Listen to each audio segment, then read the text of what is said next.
Il est avec nous donc Renaud, bonjour. Bonjour Joël, bonjour Alix. Bonjour Renaud.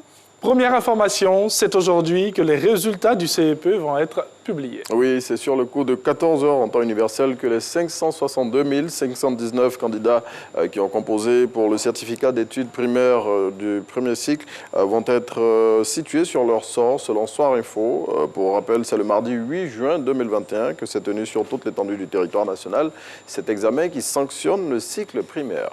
Et le rapatriement des recettes d'exportation, le gouvernement ivoirien impose une mesure contraignante à partir du 1er juillet. Oui, il s'agit de la déclaration en ligne qui devient obligatoire à compter de cette date.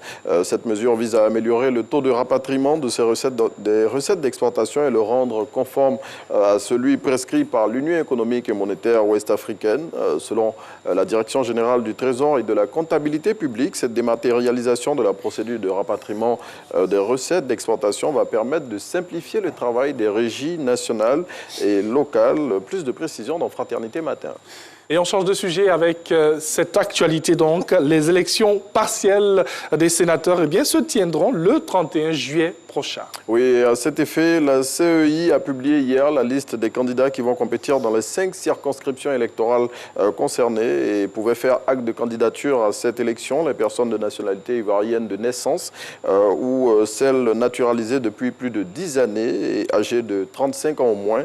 À noter pour info que ces sénatoriales se tiennent en vue de pourvoir à la vacance des postes de sénateurs suite au décès de ceux élus dans les régions des Grands Ponts et du Kabadougou et la démission des sénateurs des régions du Bunkani, du Gontougo et de la Nawa.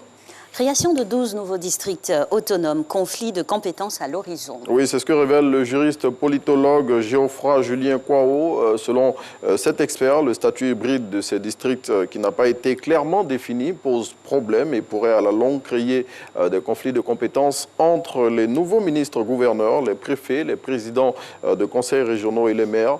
Et pour éviter cette situation, le président du think tank Moumoune, Institut des libertés, fait des propositions à retrouver dans l'inter de ce jour.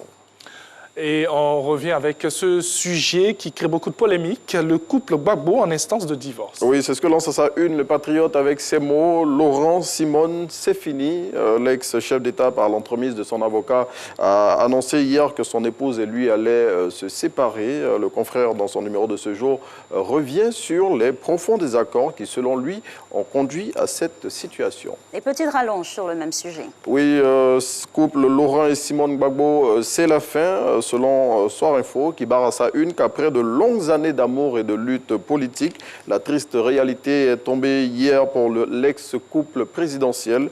Le confrère livre la réaction du camp de l'ex-première dame suite à la décision de Laurent Gbagbo de divorcer et révèle qu'avec cette séparation annoncée, l'Église évangélique de Côte d'Ivoire perd gros. Merci beaucoup.